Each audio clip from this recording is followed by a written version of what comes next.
Shopsmith haters are really upset. Ever since that John Malecki video was released a few weeks ago, the Shopsmith community has come out in force in support of this tool. And they've given example after example after example of why this tool is valuable, useful, and just an excellent woodworking machine. And these Shopsmith haters can't stand it. And let me explain what I mean by a Shopsmith hater.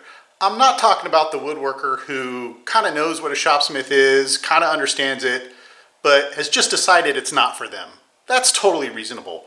No problem, and we've seen many people come out and say, yeah, I just don't like it. Hey, fine.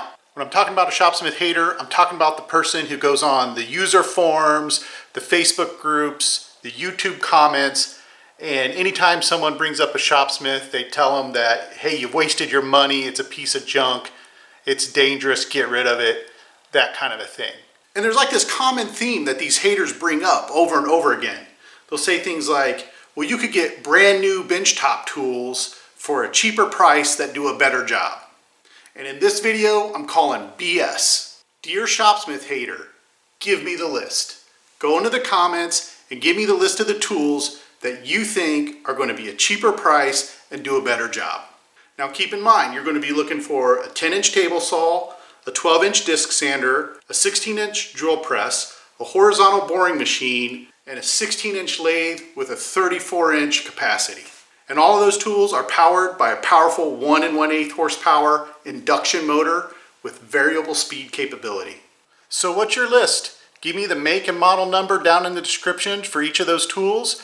I'll do some research and specification comparison. In about a month, I'll make another video. And hey, if you're right, I'll eat crow. I'll tell you what, I'll get us started.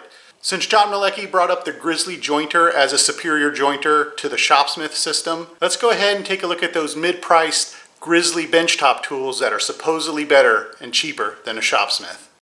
Note, I based the scoring system on sort of a high, medium, low criteria, 1, 2, and 3. Unless the tool simply doesn't have the feature, then it gets a 0. To get started, let's put the Grizzly G0 702 12-inch disc sander up against the Shopsmith. I will say this Grizzly sander looks like a really nice machine. If you own one of these or one like them, be happy. You got a great machine on your hand. But to say it's going to outperform a Shopsmith just isn't true. The Shopsmith has a slightly powerful motor and is variable speed.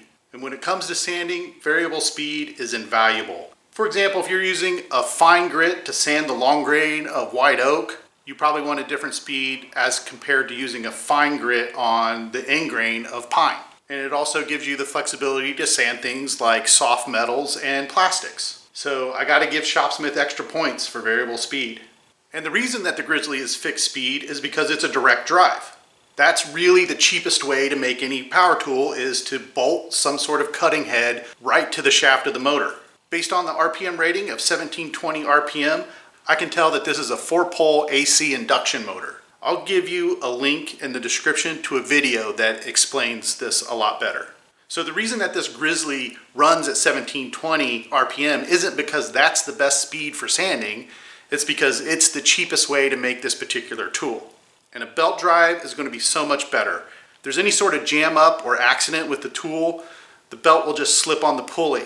Whereas with a direct drive, you risk damaging that motor's bearings or shaft. So the Shopsmith gets points for that. Now the Grizzly does get some points over the Shopsmith here for having a motor brake. The Shopsmith doesn't have that. The Shopsmith has a bigger table, so more points to the Shopsmith there. They both have a tilting table, so that's a draw. And the Grizzly has a cast iron table, whereas the Shopsmith has an aluminum table. I think it's a commonly accepted point of view that cast iron tables are preferred over aluminum tables, so the Grizzly gets a point there. On the miter gauge, no contest. I got to give extra points to Shopsmith. Take a look at that Grizzly miter gauge. It's just low end. Both systems support parallel sanding. The Grizzly supports it with a cross miter track, whereas the Shopsmith supports it with a fence and an extending quill. Now the performance of a tool has a lot to do with the skill of the woodworker. Say what you will about this book and the user manual and all the other videos and education material that Shopsmith provides, but it makes the Shopsmith user a better woodworker, and therefore the machine's going to perform better. I got to give Grizzly some credit. They do offer 3 pages of operational instructions in their manual with 6 illustrations. That's compared to the Shopsmith book, which offers over 20 pages with 30 illustrations. So again, extra points to the Shopsmith. And repairability, that's really important. Some tools today are just made to be disposable. Grizzly seems to do a good job with offering repair parts. In fact, each of the tools I looked at from them have a separate manual listing all the service parts that are available. Shopsmith also has a robust list of service parts available directly from their website, so they both get full points there. And as you can see, based on this scoring system, for the specifications that matter, the Shopsmith is going to outperform the Grizzly. Let's move on to the 10-inch table saw. We'll be comparing the Grizzly G0869 to the Shopsmith system. The Grizzly is boasting a 2 horsepower motor, but you gotta look at the details. That is a universal motor. Universal motors and induction motors are totally different. For the high torque, heavy machinery applications, the induction motor is much preferred. Probably the reason that Grizzly put this universal motor inside this table saw is to make it light and portable. And they do have seemed to put some thought into this. A universal motor will develop its greatest torque at its highest RPM. So if you look into the specifications, this motor is going to run at 20,000 RPM, but it's got a gearbox on it that gears down the spindle speed to between 2,000 and 4,000 RPM. And those are going to be useful speed ranges for table saw work, to either run normal table saw blades or dado stacks. So both machines get full points for being variable speed. I do like the gearbox over the direct drive, but I would prefer to have a belt and pulley system because it's going to be easily repairable. So the Shopsmith gets an extra point on the belt drive. Both machines support a maximum of a 13/16 inch wide dado stack, so they both get full points there. And the Grizzly, with all of its attachments and extensions, has a 26 by 32 inch table, whereas the Shopsmith, with all of its attachments and extensions, has a 62 by 22 inch table. So an extra point there to Shopsmith for having a larger table. Now here's a place where the Grizzly is beating the Shopsmith. The blade tilts relative to the table by tilting the blade. And most people much prefer that over the Shopsmith system, where the blade stays fixed and the table tilts. So Shopsmith loses a point there. Both tables are aluminum, so they both lose points there from 3 to 2. The maximum rip for the Grizzly is 28 inches, whereas the maximum rip for the Shopsmith is 98 inches. So an extra point to Shopsmith there. Miter gauge quality, no contest. It's a very low quality miter gauge on the Grizzly table saw and a very high quality miter gauge on the Shopsmith, so extra points there. The Shopsmith has an extra 1/8 inch depth of cut at 3 1/4 inches. So that means you could cut all the way through a common 4x4 in one pass. Not sure you would want to, but it could be done. So extra point for capacity there on the Shopsmith. As far as education, the Grizzly offers 20 pages and 44 illustrations on how to use the table saw. Hey, that's not bad. So I got them 2 points there. But the Shopsmith offers 44 pages of instruction with 159 illustrations. So I got to give the extra point to the Shopsmith. Like before, both machines seem to have good parts availability, so they get full points there. And that leaves us with 28 total points for the Grizzly table saw and 37 total points for the Shopsmith table saw. This Grizzly table saw looks like a really nice table saw. If you have this table saw or one like it, you should probably be pretty happy with it, but it's just not going to outperform the Shopsmith. Again, remember, the claim from the Shopsmith hater community is that any mid-price benchtop tool can outperform the Shopsmith, and it's cheaper. Let's move on to the drill press. This one's going to be tough. Grizzly offers a G7945 drill press with a 34-inch swing. That's pretty impressive compared to Shopsmith's 16.5 inch capacity. You got to give the extra point to the Grizzly. In terms of power, the Grizzly only has a 0.5 horsepower motor compared to the 1 1/8 horsepower motor on the Shopsmith. So I'm giving extra points to Shopsmith here. Both of them are induction motors, which is exactly what you want for this application. They both get full points. Now I do have to give an extra point to the Grizzly on the variable speed. Its speed ranges from 400 RPM to 3000 RPM, which is really a great speed range for a drill press. The Shopsmith variable speed is between 700 RPM and 5000 RPM. That's going to work for most applications, but on occasion with the Shopsmith, especially on the larger bits, you might find that that minimum speed is still a little too fast to be ideal. So I got to give the extra point here to Grizzly for the speed mechanism. They both have belt drives, so they both get full points. Unfortunately, the speed changer on the Grizzly is the typical speed changer for a drill press where you open up the top of the machine and you switch the belts on the pulleys manually to change speed. That's just not very convenient, especially when you compare it to the Shopsmith, which has a dial on the side and you have on-demand speed change right there. You don't have to mess with any belts.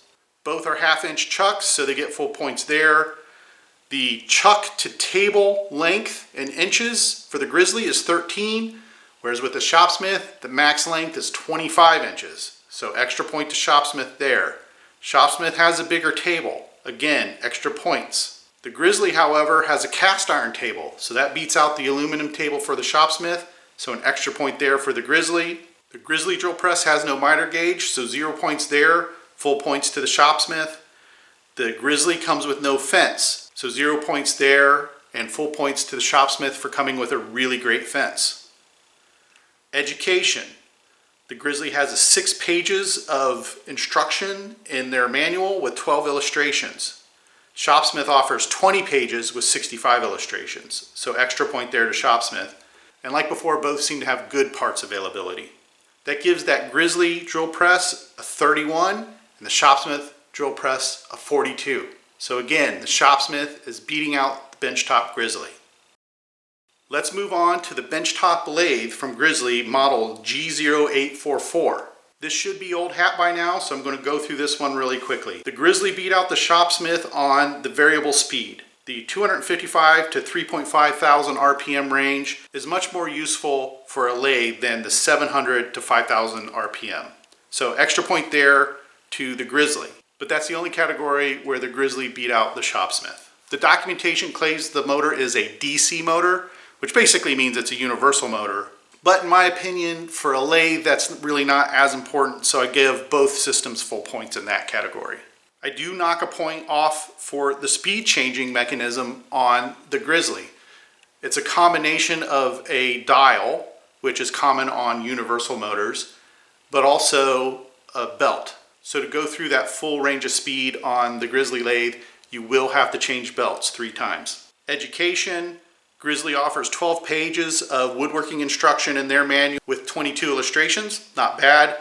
But the Shopsmith offers 34 pages of instruction with 77 illustrations. So again, extra point to the Shopsmith. That leaves us with a score of 22 to 26. Hey, that's pretty close. So this Grizzly lathe is pretty nice, but you can't say it's better than a Shopsmith.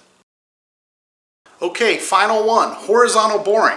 We're going to be comparing the Shopsmith to the Grizzly G0540. Now Grizzly didn't offer any benchtop horizontal boring machines. So this one's a floor model. And the Grizzly beat the Shopsmith in only 2 categories. It's got a 5/8 inch chuck size compared to the 1/2 inch chuck size on the Shopsmith. And it also has a cast iron table compared to Shopsmith's aluminum table, so I give an extra point to the Grizzly there. But in every other respect, the Shopsmith either beat or tied the Grizzly. Especially in the education department, there was only 3 pages of instructions in the manual with 4 illustrations for the Grizzly machine, whereas the Shopsmith had 8 pages of woodworking instruction with 24 illustrations. So again, the Shopsmith here is beating this horizontal boring machine from Grizzly by a margin of 10, 23 to 33 points.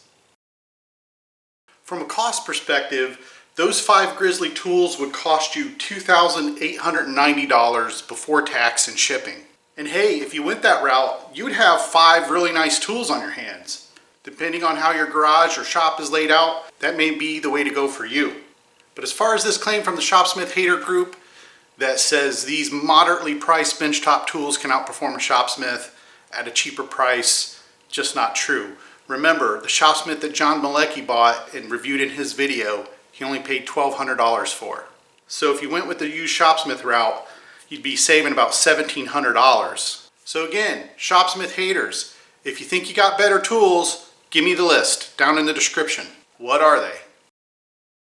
So next, let's look at some tools from the Grizzly website that would be more competitive with the Shopsmith system. Now these tools don't have a one-to-one specification match. They're going to be better than the Shopsmith in some ways, but not as good as the Shopsmith in other ways. But the pros and cons basically equal each other out, in my opinion, to be about even. I'm not going to go through the full specifications, but let's go over the summary. As far as the disc sander, Grizzly offers a G0719. It's a 15-inch floor model, so it's got a bigger disc than the Shopsmith, but it's still not variable speed. So I think those kind of balance each other out to about equal. And it costs $1,360. They have a 10-inch table saw, the Grizzly G0962A40, which looks like a really nice table saw, 2 horsepower motor, but still a smaller table capacity for $895.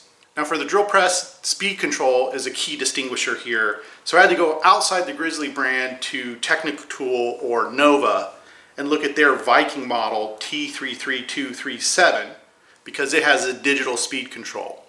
It's a 16-inch capacity and seems to be about the same power range. That'll cost you $1,349. Grizzly has a floor model lathe, G0842. It has a 14-inch swing versus the Shopsmith 16-inch swing, but even though it has a little less capacity, it does include some attachments. So let's say those pros and cons even out to about even. It'll cost you $825. Now, in the horizontal boring world, I couldn't find anything that was competitive, unless it was like, an industrial machine, which isn't really the point here. So I'm sticking with the Grizzly G0540. Again, I don't think it's competitive with the Shopsmith, but like we said before, it'll cost you $725. So what is this going to cost you before tax and shipping for these new tools that are competitive with the Shopsmith system? Well, it'll be a total of $5,154. Keep in mind, you can go to the Shopsmith website today, and the MSRP on the brand new Mark 7 is $4,995. So about $160 cheaper. And again, that used Shopsmith Mark 5 Model 510 that John Malecki bought and reviewed, he only paid $1,200 for it. So buying that used Shopsmith would be about $3,950 savings. Hey, I've got an open mind. Maybe these tools exist. Maybe these tools that are cheaper in price and better performing than even a used Shopsmith are out there somewhere. And maybe I just don't know where they're at. So educate me. Put your comments down in the description. Give me the list and I'll review them and report back in about a month with another video. Okay, that does it for this Woodshop Nerdery video. I'll see you in the next one.